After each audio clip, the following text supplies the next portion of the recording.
দেখো তো এগুলোকে চিনতে পারছো কি না? হ্যাঁ, ঠিকই চিনেছো, এগুলো হচ্ছে মূলো। মূলোগুলোকে আমি এইভাবে ঝিরিঝিরি করে কেটেছিলাম।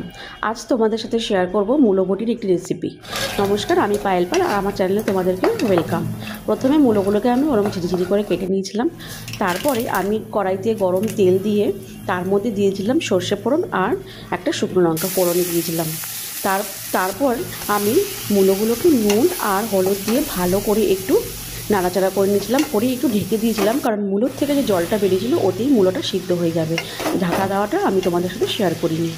তারপরে দিয়ে দিতে হবে ভেজে রাখা বড়ি আর কাঁচা লঙ্কা, দিয়ে ভালো করে নাড়াচাড়া করে তারপরে দিয়ে দিতে হবে পরিমাণ মতন চিনি, অ্যাকর্ডিং টু ইয়োর টেস্ট।